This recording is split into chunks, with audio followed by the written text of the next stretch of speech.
Boa noite, amigos. Aqui eu sou o Matheus Chico, do canal Cicatman. Em primeiro lugar, queria pedir a todos vocês que se inscrevam nesse canal, que deem um like, que chamemos nível 3 desse canal, para que possam fazer o nosso curso de sobrevivência intelectual, que retorna hoje, e que rezem por mim. Sigam-me nas minhas redes sociais, Instagram e Telegram. Vejam bem. Muita gente está me perguntando quanto ao segundo turno de Fortaleza. Esses vídeos não costumam ter boa performance, mas eu sempre tenho que fazer. Bem, o conflito é simples. À primeira vista. Você tem um PT que fagocitou o estamento burocrático do Estado e, do outro lado, você tem bolsonaristas. E o bolsonarismo no Ceará é algo muito mais fraco do que eu acho que em qualquer outro estado do Brasil, enquanto movimento organizado. Há estados onde o Bolsonaro teve uma performance um pouco pior nas eleições, mas estados onde o bolsonarismo seja um pilar político mais fraco que o Ceará, não tem. O último líder forte do bolsonarismo é esse André Fernandes. E ele gravitou ao seu entorno todas as figuras anti-establishment que persistiram no Ceará. E em um segundo turno, aí se inserem, inclusive Ciro, Roberto Cláudio e Tasso. E Tasso Gereissati, que é uma das figuras mais ambíguas da política brasileira. A relação entre o Tasso e a família Ferreira Gomes é muito estranha, mesmo para os padrões de conchavos brasileiros. E a maneira pela qual ele lidou com o PT, que é uma maneira masoquista, mesmo para os padrões da política brasileira, também é algo muito esquisito. Mesmo para os padrões do PSDB, o Tasso Gereissati tem uma relação estranha com o PT. Agora, hoje, ele está, parece que, contra os irmãos Cid e Ivo, né? Que se deixaram dominar por Camilo e aceitaram se tornar vassalos do seu antigo vassalo. É a dialética do senhor e do escravo.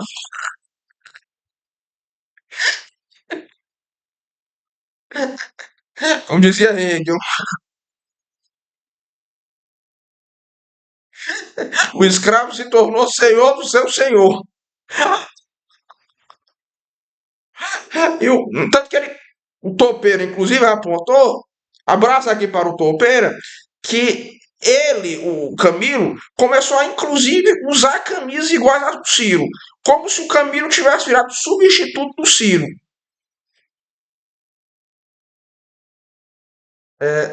Tenho que admitir que o Ciro está muito certeiro, dessa vez, nas colocações que ele está fazendo sobre a política do Ceará. Ele que já errou tanto, já errou sobre Dostoiévski, já errou sobre a China, já errou sobre Israel. Ele que só fala bobagem, só fala lorota, dessa vez está acertando, tomou o caminho correto. E o que nós estamos vendo, inegavelmente, é o fim do sistema do SIC.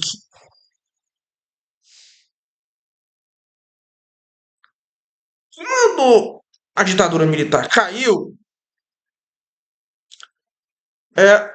houve um vácuo de poder porque a ditadura conseguiu suplantar todo o antigo estamento burocrático cearense. Todo. Até hoje, os governadores militares são os governadores mais amados no Ceará, inclusive pela esquerda. Até a esquerda respeita o coronel Virgílio Távora, o coronel Adalto Bezerra e o coronel César Carlos. Especialmente o primeiro e o último. Nenhum esquerdista teria coragem de chamar Virgílio Távora ou César Carlos de ladrão. no Ceará. Isso é inadmissível. E o PT fez abaixo-assinado para mudar o nome da Avenida Estados Unidos para a Avenida Virgílio Távora. Virgílio Távora é a única pessoa que é unanimidade no estado do Ceará. Todo mundo concorda que foi um grande homem e um grande governador. Bem, agora, quando os militares caíram, um grupo de plutocratas que se reuniu em torno de uma organização chamada SIC, Centro Industrial do Ceará, salvo engano, eles tomaram a política de assalto. De assalto assim, eu falo de forma militar, não estou dizendo que foram corruptos. Na verdade, eu acho que no início, especialmente no início, esse grupo era bem intencionado. Era bem intencionado. Era um grupo de jovens que tinham ido estudar geralmente no exterior, geralmente nos Estados Unidos, geralmente no Arizona, que era assim considerado um modelo de desenvolvimento para o Ceará, geralmente universidades como a University of Arizona, Tucson, ou lugares assim. E esse pessoal aí suplantou todo o estamento burocrático e criaram um novo estamento burocrático, meio que nomeando gente a quase que ao acaso, nomeando quem era amigo de. Enfim, foi a confusão. Nisso aí, curiosamente, ressuscitaram vários filhos e netos de antigas oligarquias, como é o caso dos irmãos Ferreira Gomes. E quando o PT caiu e o SIC foi um dos grupos que deram origem ao PSDB junto com o SEBRAP, foi o think tank. Talvez o SIC tenha sido o think tank mais influente da história do Brasil em termos políticos. Na verdade, surgiu um vácuo e esse pessoal aí sempre teve lealdades flutuantes.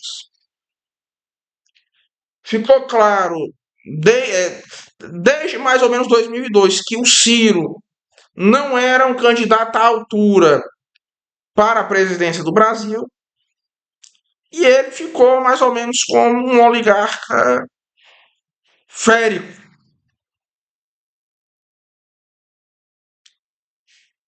Tornou-se cada vez mais custoso para os irmãos manter o Ciro, manter as pretensões do Ciro. Que, assim, o Ciro nunca foi um sujeito tão competente assim para manter o poder. Ele teve muita sorte de ter um irmão muito mais competente que ele, que era o Cid Gomes. Porque o Cid indubitavelmente um homem mais competente que o Ciro, em quase tudo. O Cid é um homem muito inteligente. Isso é inegável. Muito mais inteligente, inclusive, que o Ciro, tanto em termos teóricos quanto em termos práticos.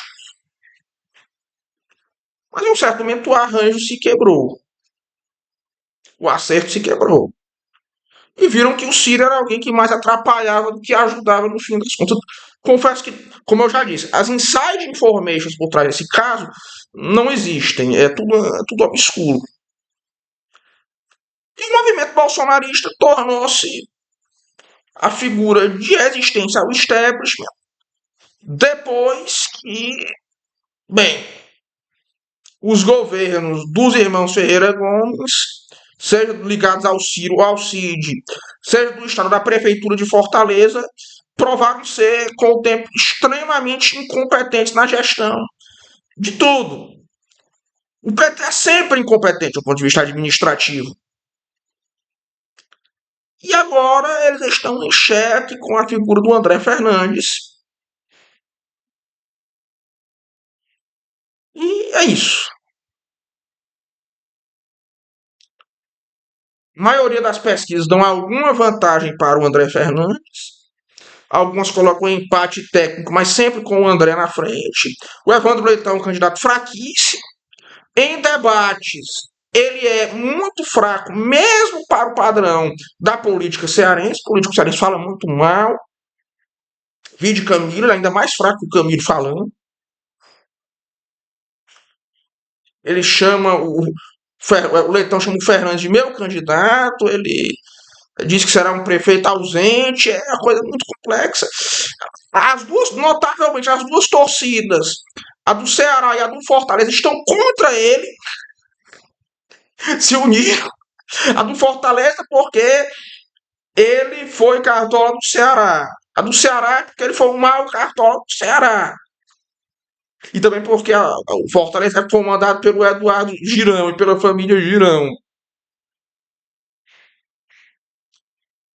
Então é isso, né?